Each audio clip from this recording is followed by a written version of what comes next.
সবার প্রথমে আমি এখানে একটা কড়া বসিয়ে নিলাম, সর্ষের তেল দিয়ে দিচ্ছি, একটা পেঁয়াজ আর দুটো কাঁচা লঙ্কা,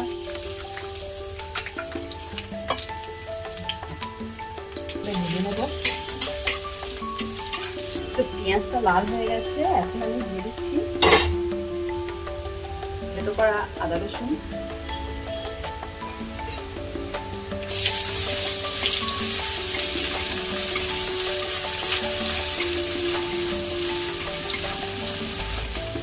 এক মিনিট মতো একটু আমি ভেজে নেব। দেখতে পাচ্ছেন 1 মিনিট মতো আমার ভেজে নেওয়া হয়ে গেছে। এখন এবারে আমি এর মধ্যে দিয়ে দিচ্ছি কুচো করা টমেটো,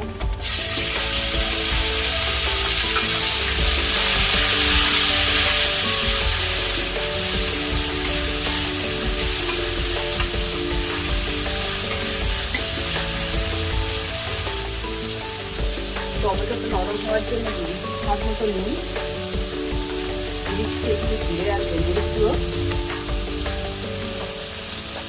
দিয়ে দিচ্ছি একটু হলুদ গুঁড়ো। এবারে খুব ভালো করে আমি কষিয়ে নেব। মশলাটা যাতে না পুড়ে যায় তার জন্য একটু পানি দিয়ে দিচ্ছি, এবারে ভালো করে কষাবো।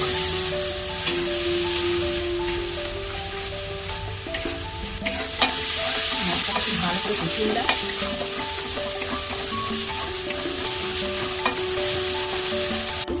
পানি, ঝোলটা যে যেমন রাখবেন সেই হিসেবে দেবেন।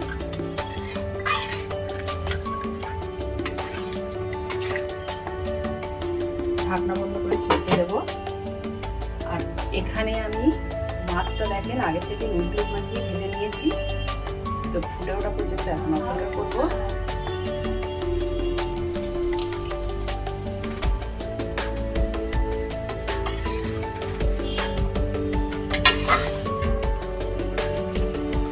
মাছটা দিয়ে দিলাম, এবারে ঢাকনা বন্ধ করে আবার কিছুক্ষণ বাদে আমি ঢাকনাটা খুলে রেখে দিচ্ছি।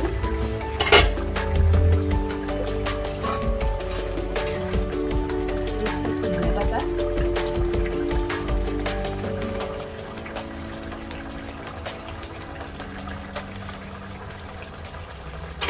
ধনেপাতা দিয়ে ঢাকনা বন্ধ করে এখন আমি গ্যাসটা বন্ধ করে দেবো। কিছুক্ষণ বাদে আমি বেড়ে নেব।